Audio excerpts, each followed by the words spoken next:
Welcome to Living Chassidus. Together, let's live the Chassidus we learn.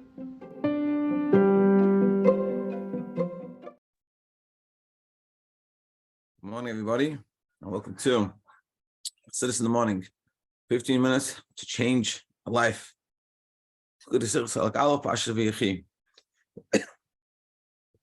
Okay, in this sikha, we're going to discuss the brachas that Yaakov gave to his sons, focusing on Asher, and also in order to understand the bracha he gave to Asher, contrasting it, or not contrasting, but on this first understanding done, and the mile of done.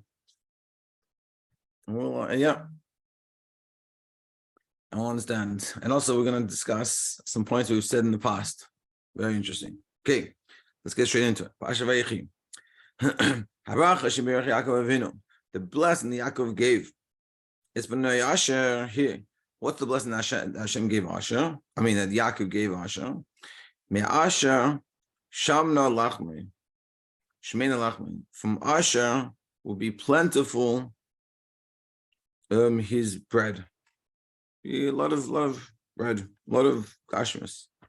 Rashi Mefarish is to move on in advance. Rashi explains what this means. Shabracha sheyeh shemen rav b'chalka. You have a lot of oil. Yeah, in his portion, in the inheritance when he has that son. Rashi adds, shezu haisa gam barachas Moshe Rabbeinu. This is also the blessing that Moshe Rabbeinu gave to Hashem. He says, what did Moshe say to Asher, to the tribe of Asher? V'tevel shemen raglov, and he dips his feet in oil, meaning oil so plentiful, even the feet. We're going to understand what this means in a spiritual sense. So, kvar duba rabbis, it's already we've talked about many times. And everything that there is in physicality is in spirituality. On the contrary, and on the contrary, really, the first way of looking at it is, there's a famous story of a chassid that he got stuck in a town, and he was the town for Shabbos. And at the end of Shabbos, he was leaving his way, and he was thanking the guests and the hosts for being so nice to him, gracious to him, letting him stay.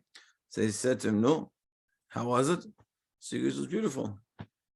Thank you very much." So as he walks off, the Misnagid understood. Something doesn't make sense. The chassid doesn't compliment the Misnagid. So he comes after him and goes, "Well, what do you mean by that?" So he said, "Well, it was beautiful. The whole Shabbat was talking about Hashem." So he's like, "Okay, cool. All right, we're good. We impressed the chassid." But he said something doesn't make sense. Yeah, sitting there like very sharp. Something doesn't make sense. He goes to him, "What do you mean by that?" So the chassid is like this. He goes, "By Chassidim, by us, we learn about Eibishter all day. We learn about Hashem. So, for sure, Hashem exists. But when we come around and talk amongst ourselves, what are we talking about? Do we really exist? Hashem, of course, exists. He goes, by you're also talking about yourselves. So you know who exists. I exist. So then, when you sit around friends and discussing, what are you discussing? Does God really exist?" So what we're saying is, we look at the world and say, "Oh, we exist." And then we discuss, is God exist? Does the upper worlds, does the holy worlds exist? But what we're saying is that the reality is not what we think, but the reality is upper worlds is that's the essence, that's what's true. Our world is just an offshoot of that. Now, of course, ultimately our world is the Ikka, and this is why Hashem created everything. But what we're saying is the way it works in the upper worlds is what affects the lower world. It's a both. It's funny because they both come from each other. We've learned in the Sikha before coming the other way. But in this, but the axiomatic point that we try to learn here, that we should pick up from here, is that what's reality? Reality is my world, or reality is godliness. This is what we're saying. Reality is godliness, and what happens is godliness. Its effects down here. So it says in different sikha I've been learned last week that because it's cold, the reason why it's cold begashmis in winter, in this winter period, it's because beruchnius, there's less Gilui Elokus. This is sort of what we're saying here. That really what happens, Lamaila, is what affecting below. Now,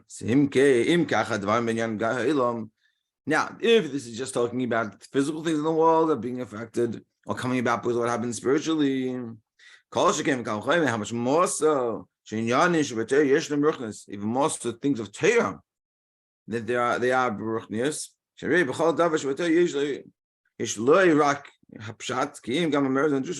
in Torah there's so many levels. So for sure, if this is how it is in the physical world, it's being mishtashal, coming down from the higher worlds. So to show with Torah, which is Torah is God's will and wisdom, for sure it's coming from Lamailo. Zekach gam habracha, so to the bracha. Me Asher Shamna Lachmei, from Asher is going to be plentiful of his bread.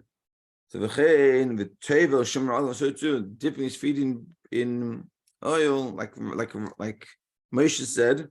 Moshe when he said to tribe of Asher. So those things that we hear that we're talking about in the physical world, the Moshe ein mikredim pshutei. Now, of course, it's another very important axiom. The pasuk doesn't leave its simple interpretation. This in the Rebbe holds it. Like for example, people talk about 6 days of creation. So people have a difficulty with this because science seems to imply that it's a lot longer than this. So one of the ways from people try to answer it is that it's not literal. Like the day that we talk about in Torah is not really a literal day. It's 6,000 years or whatever the calculation. I'm not into it. But the Rebbe, when I understood, when I remember reading, the Rebbe said, no, the mikri lo yotzim de pshutei. The pasuk is, you have to understand it literally. People try to how to reinterpret the pasuk. The pasuk says, it's what it says. The pasuk says that one day, it means one day. It doesn't mean 1 million years. It means one day. That's what we're saying here. So we're not saying that this pasuk talking about Asher, that the blessing that Moshe Rabbeinu gives to Asher, that his feet will be stepping in oil, or that Asher will be very, very plentiful begashmis with this oil, is not what it literally means. That's sure it's also what it literally means. It was physically, that's how it was for Asher. But plenty of oils in his portion. Rashi says it's the Gemara. I'll tell you the story in a second. But it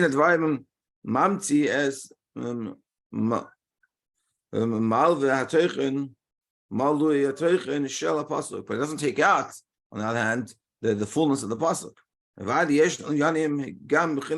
Meaning that there's also spirituality in it. Meaning just because meaning the simple meaning of the pasuk, that Asher had a lot of oil and was very, very, very rich because of it, and like Moshe and like Moshe's bracha. Yes, that is literally what happened, but together with that, there's also doesn't take out the spirituality of what happened, which we're going to discuss. Now, the story in the Gemara basically goes that there was a tribe. I can't remember which tribe it was now. They needed some oil, so they sent, for some reason, a guy minister or something, and they sent him, asked him to go get oil for us. So he went down from town to town, and everyone kept on pushing him towards Asher. When he came to Asher, he wanted $1 million coins worth of oil. And so the guy was working in the field, and they got told to go to this guy in the field. And they went to this guy in the field in the tribe of Asher, and he said, I need $1 million coins worth of oil. You have? Or 1,000. So he said, yeah, I'm busy working. When I finish working, I'll get it to you. And that's what he finished working the field, and he walked, and the guy just didn't believe it. This guy has all this. And he came and he gave it, and they sat and they ate lunch, they washed their hands and feet. When they finished eating, he's like, yeah, let me weigh it out for you. And he poured him, and l'cheira was a lot, and the guy was blown away. And he said to him, so the guy, the farmer from the tribe of Asher said, you need more? So he goes, actually, we need a ton, but I don't have any of the money. So he goes, don't worry, I'll fill it up with you. We'll go together, and you'll pay, and I'll collect the money with you. He said, okay, cool. He said they filled it up. They had to borrow, and so much oil they had to borrow wagons from like the whole of Eretz Yisrael. They went together, and they came back to where he was meant to go, and the guy, or whatever you want to call him, he came back and they were like, whoa, like, look what you did. You succeeded. You're very good. He goes, listen, nothing to do with me. This guy had the genius idea to fill them all up and come with me to get paid. And they paid him. And it shows how much begashmius in Asher had, how much oil they had, and how much plentiful it was, and how much it helped them be successful in begashmius. But so now we have to understand this whole inyan of Asher beruchnis. This is all begashmius. What does it mean beruchnis? Base. Inyan v'tevel b'shem aglav. The idea of dipping his feet in oil, spiritually means shemen hu remez chachma. Oil hence to chachma, wisdom, intellect, understanding. Shehi hachelak hanayla b'yesir adam, which is the highest level within a person. Be able to think outside yourself. It's a very deep level. Haregel, in contrast, what's the foot? Hu hachelak hanachos b'yesir adam. This is the lowest level in the person. Mashmos v'tevel shem aglav. But what? So we have the head and the foot, the highest and lowest. And what does it say in the past? What do we say? That v'tevel shemen raglav. He dips the oil in the feet. Now, like we said in the beginning, oil means hints to chachma.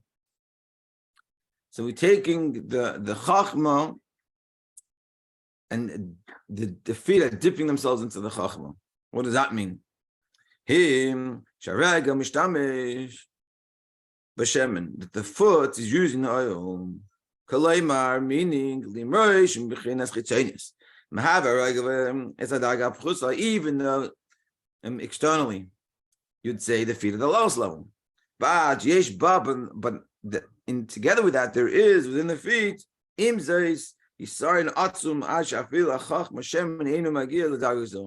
the feet, the spiritually, the implication of the feet have a level that even the oil, even the chach doesn't have, that it can't reach such a level. And therefore you use the feet for the oil. So what we're saying very simply, there's a level way of, there's the simplest of levels, which is the feet in comparison to Avodah, we're going to discuss, is the simplest of levels. And then you have the Chachma, which is the highest level, just like the head and the feet, the contrast. But together with that, there's something the feet have that's way above the head. And we're going to understand what this means. Which essentially we're going to talk about Kabolas, but we're to understand what it means Kabolas. So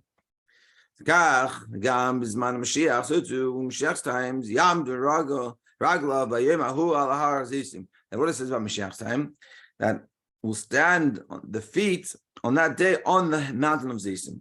So what does this mean? Hashem and Mishamesh Remez Chachma. So the oil is into Chachma, Zisim Him Makar Hashem, and the oil and the olives are the sauce of the Chachma. In the mountain of olives, who even the highest level of olives. So this is the Mashiach. This is the highest of highest levels, Har Zeisim. Who this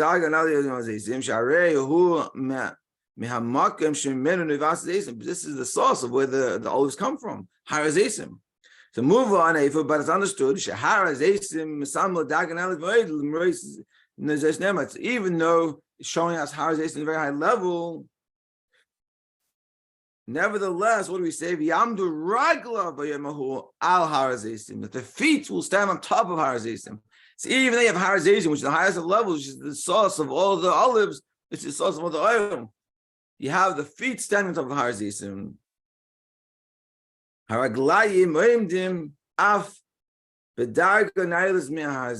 the feet are standing even on a high level of Har Zeisim. So we're seeing here this feet, which is honestly the lowest level, has something to it that's way above and beyond. And this is what we're seeing. So what does it mean? The Rebbe is going to bring down a little bit. We're going to finish up. What does it mean practically? Shemen is chachma remez la'adam k'shul le'mitevek ha'im mitzvahs mishum sheyesh loy behen havana v'rivus. Shemen, Chachma is when you understand Torah, you have an excitement for Torah, you have a connection with Torah, you feel it, you connect with what you're learning, it makes sense to you, it's inspiring. That's Shemen. What's the regel? V'ila regel kishavidasei es Hashem neivas mekabolas. What's regel? It's Kabolas. It's not that you're excited. It's not that you have a real connection when you're learning, and it makes you, transforms you. You have Kabolas, which we have to discuss this week. Seemingly, Kabolas is a lowest level, is these feet. But Daga Nachusa, it's a lowest level. Sharei Ein Lo Adam Bekach Shum Arivus V'Hargasha B'Chayus Chayonis. You have no excitement, no feeling in what it is you're doing. Ki'im Kabolas B'Vad Yesh. Nevertheless, even if Kabolas is very simple, and it's like, where's the excitement? Where's the passion? Even though you don't have this necessarily, as we're going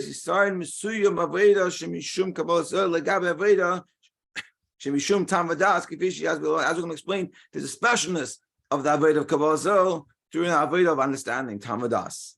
And because of this, Yesh gam begashmius, also physically. I was just saying before, physicality comes from spirituality. So if this is how it is with spirituality, that the Kabolas has an advantage over the Chachma, and over the excitement, and over the passion. So therefore, it also physically expresses itself this way. Yisarin l'regel l'gabe harosh is an advantage for the head, for the feet, and over the head. To the extent that the feet complete the head. It says in